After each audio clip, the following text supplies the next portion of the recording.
আসসালামু আলাইকুম everyone, welcome to English inbox YouTube channel. English pronunciation rules 6। বাকি রুলসগুলো এই ভিডিও ডেসক্রিপশন বক্সে লিঙ্ক দেওয়া রয়েছে। Rule 6, L plus M for থাকলে এবং ফরে বাউল না থাকলে এল অনুচ্চারিত থাকে। এল প্লাস এম ফর থাকলে এবং ফরে যদি কোনো বাউল না থাকে তাহলে এন অনুচ্চারিত থাকে, এল অনুচ্চারিত থাকে।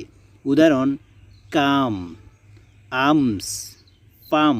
অর্থাৎ এই ওয়ার্ডগুলো যদি আপনি একটু ভালোভাবে খেয়াল করেন দেখবেন এল প্লাস এম রয়েছে, কিন্তু বাউল না থাকলে এল অনুচ্ছেদ থাকে। কাম, আর্মস, পাম। রুল 7, শব্দের শেষে টি থাকলে, শব্দের শেষে যদি টি থাকে, টি এর পর যদি ইউ থাকলে টি এর উচ্চারণ চয়ের মতো হয়।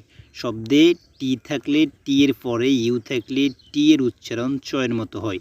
যেমন লেকচার, সেঞ্চুরি, ফার্নিচার, স্ট্রাকচার। এই শব্দগুলোকে দেখলে দেখবেন টি রয়েছে শব্দের শেষে, কিন্তু টি এর পরে ইউ থাকলে টি এর উচ্চারণ চয়ের মতো।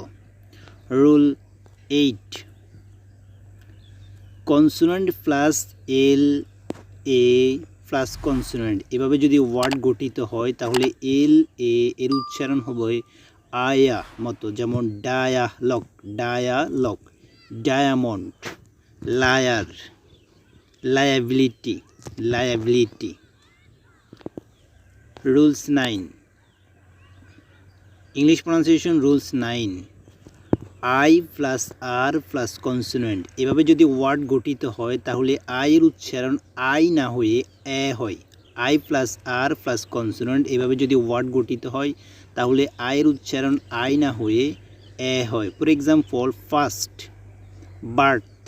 Bird, circle. এই ওয়ার্ডগুলোকে যদি খেয়াল করেন আই প্লাস আর রয়েছে, পরে কনসোনেন্ট রয়েছে। এভাবে ওয়ার্ড গঠিত হলে আয়ের উচ্চারণ আই না হয়ে এ হয়। First, bird, circle.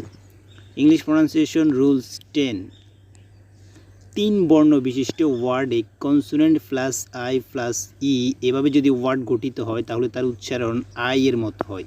যেমন মাইস, রাইস, ওয়াইস, সাইজ। 3 বর্ণ বিশিষ্ট ওয়ার্ডে consonant plus I plus E এভাবে ওয়ার্ড গঠিত হলে তার উচ্চারণ আয়ের মতো হয়। মাইস, রাইস, ওয়াইস, সাইজ।